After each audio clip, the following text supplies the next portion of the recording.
My quest to review and rank every Disney animated movie continues. This time we're talking about the wartime era, the most unique of all the eras. Well, most of the eras are divided into degrees of quality: Golden Age, Silver Age, Renaissance, Dark Age. This one has more of an objective thing that groups all these movies together. During the war, there was a loss in Walt Disney's funding. So instead of making the movies he wanted to make, movies, instead he had to string shorts together and package it as a movie. These are often referred to as package films or anthologies. And that's the defining characteristic of the wartime era: anthologies. The only one of these movies that isn't an anthology is Song of the South, and that's Song of the South. Because of this, you won't find anyone who's really a fan of the wartime era. I mean, it's just hard to be invested in a story when there is no story. And well, for the most part, the wartime era was exactly what I expected it to be. There were a few diamonds in the rough, so we're gonna go over that and talk about the Disney wartime era. I'll be completely honest with you. The Saldios Amigos is a very short movie, less than an hour, and I did not watch all of it. I was with my mom when I was watching it, and there was this part with a plane, and we decided to skip it because it looked really boring. Would it have raised my ranking of this film? Maybe. Would it have lowered my ranking of this film? Possibly. But do I really care? Not really, no. Um, Another thing I thought was weird about this movie, there was this warning at the beginning of the movie that said, "This movie is racist, but that's behind us now." What about this movie was racist? I'm honestly confused what it was. Like, I actually don't understand. Um, it's really like a tourist commercial. It's like a tourism ad for South America, and it talks about all the culture and all the things you can do. I mean, it's fine, I guess. Of course, Disney was paid to do this movie, as it was part of World War II from Franklin Roosevelt. But yeah, it's fine. I did like the ending though, where Donald did the samba, and he met Joe Parrott or Joe Gonzalez. I can't pronounce his last name, but the Jose, or was it Jose? The South American parrot. And I liked the music at the end of that, and yeah, it was fine. It was decent.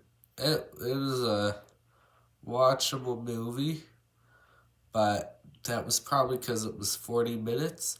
And I honestly feel like if it was longer than that, or if I watched the planes section, my ranking probably would have been lower. Victory through air power.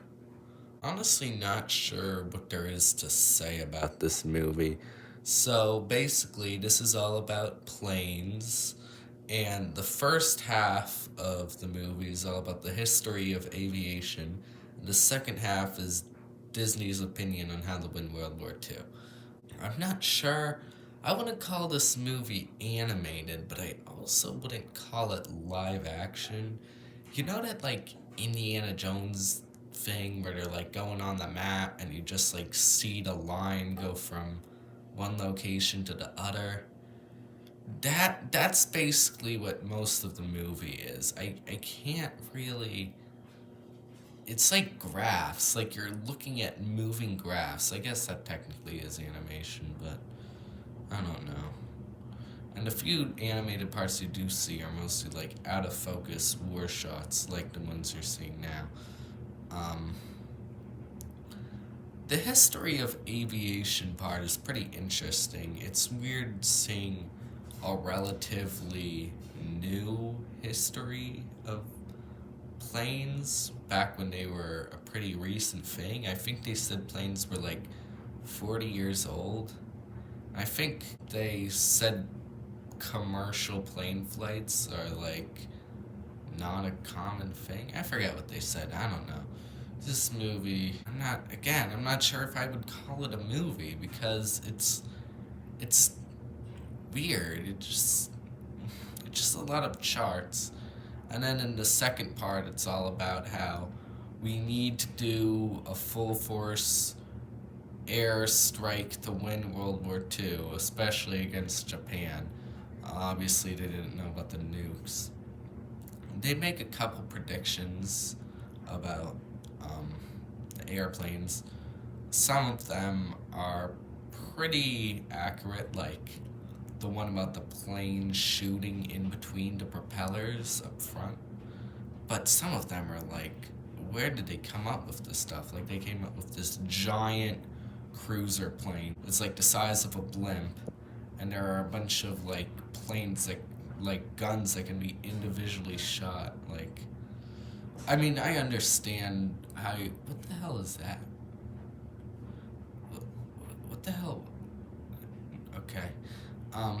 But yeah, it's interesting, I guess. But I would say once they start talking about how to beat Hitler and whatever, I say you should stop watching, because after that, it just becomes this guy trying to shame the government. The Free Calabreros is great, honestly.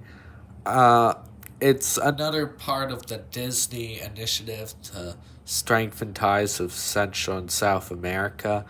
But I like this one a lot more than Saldios Amigos. One of the main factors is the music. All of the movies so far have technically been musicals, but this was the first one where I felt like every song was a banger. The Free Calabreros might be one of the greatest songs in Disney. Super underrated. The fact that this movie isn't as classic as some of these other old films is such a shame. Free Calabreros is such a banger where they sing about how good gay friends we are. Yes, really. Just listen to this. Hey, caballeros.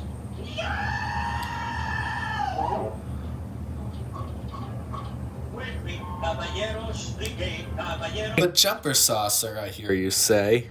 They're saying that because it's the old days when gay meant happy. Look at that. Look at that and tell me that Donald isn't gay. Speaking of Donald, Donald's a pretty big pervert in this.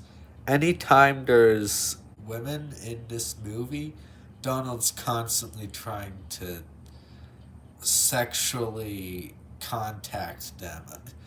Look at this. The guy's like a massive pervert.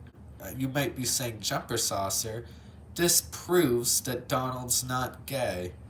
Well, like, haven't you ever heard of being bisexual? Clearly, that's what Donald is. In fact, I'd argue that the emotional climax is about Donald having to decide whether he would rather try and assault South American girls or continue to date his close, free, gay Calabreros. The whole climax, Donald gets tempted by South American beauties, but the free Calabreros always catch him from going too far. In the end, it's a climax.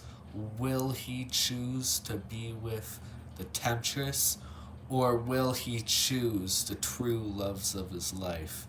After briefly choosing the South American girls and some South American cowboy or something, I don't know what she was supposed to be, he realizes that the real love of his life will always be the Calabreros. So he returns to them for one last fireworks show. Really, it's a shame The Free Calabrero had a little mark before it that said, hey, this movie is racist, but I don't think it is. I honestly feel like Disney just saw that one of their old movies had minorities in it and assumed it must be racist. It's really not racist at all. In fact, it's a shame that they view it this way because, like I've been saying, Free Calabreros is a gay masterpiece. Make Mine music was pretty good. I thought I wouldn't enjoy it because it's a selection of musical themed shorts, and if I didn't like Fantasia, why would I like its less popular spiritual successor? But I actually enjoyed myself with this movie. One factor in that is the length. This is like half as short as Fantasia. Fantasia was way longer than it needed to be. But I also thought a lot of the segments were really enjoyable on this. I liked Casey at the bat, all the cats join in, that one where it's just like little fingers on the piano. I forget what that one's called. A lot of them were just really enjoyable. There were some stinkers in there though, but most of them were fun shorts to watch. So yeah, overall Make Mine music was pretty good. But my only question is, what the buns is this guy doing? Oh boy, Song of the South. Maybe just the most notorious of all the Disney movies. The non-acquisition ones, anyway. And for good reason, as this movie is supposedly really racist. But yeah, it's racist. It's a very slice of life movie about the boy, I don't remember his name, and I don't really care what his name was, moving with his grandma on the plantation. And there he befriends his neighbors and the slaves and everyone's friends. And the slaves are so happy there. Everyone just having a gay old time. And Uncle Remus is telling all sorts of stories about Brer Rabbit. Now, before we go into the racist stuff, let's talk about Brer Rabbit because I did like his segments. Brer Rabbit was very charming, and Briar Fox is actually a really fun antagonist. Seriously, I think he would be a Disney classic if, the movie he was in didn't glorify slavery. Basically, the slave and the plantation owners get along as if they were close friends. The slaves sing songs about how happy they are. Well, that isn't entirely true.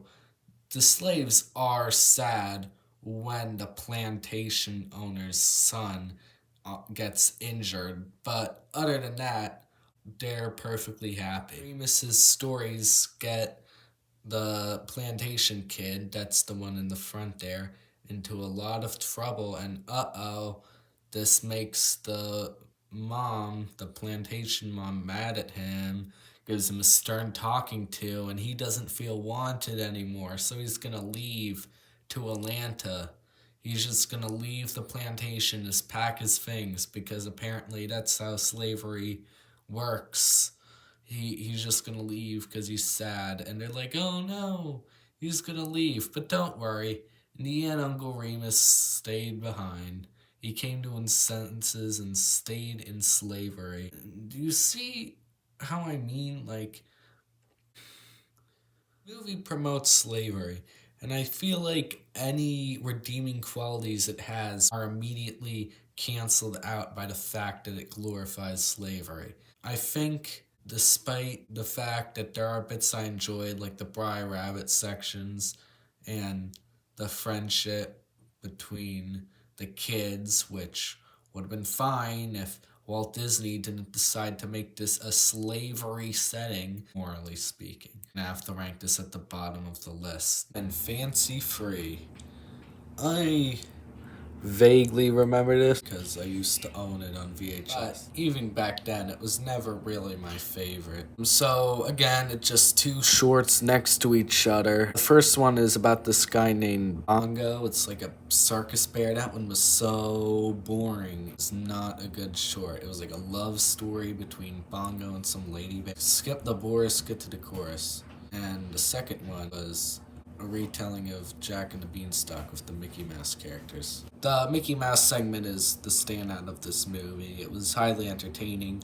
The music was pretty good, and Donald is funny as always. Donald's one of my favorites.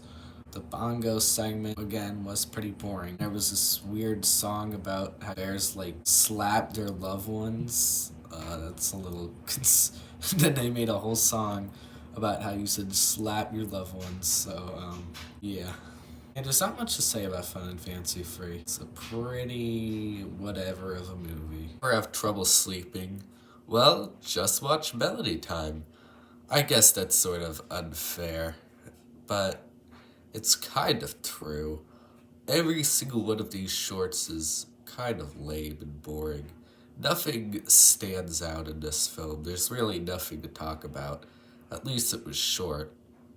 The Adventures of Ichabod and Mr. Toad. This is 2 short stories. The first is an adaptation of The Wind in the Willows, and the second is an adaptation of The Legend of Sleepy Hollow. So, first was The Wind in the Willows. I liked this story. It was pretty cute.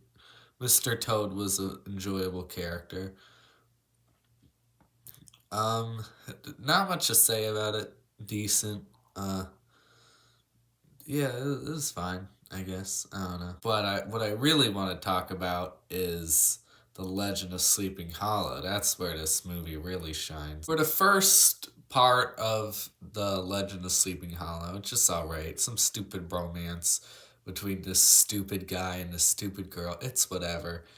But it's all about the end with the Headless Horseman that makes this whole segment rule. The build up to the Headless Horseman is so suspenseful. It really captures the dread that you get in the middle of the night. It's so chilling because you know he's gonna show up, but you don't know when or how. And then when you finally do get to the Headless Horseman segment, it is an action-packed chase that has your heart pumping. It was a thrill ride and a great way to end the wartime era. And that's the Disney wartime era. Okay, there was this movie called So Dear to My Heart that I just couldn't find anywhere because it's not on Disney Plus, and I couldn't pirate it, and it's not like...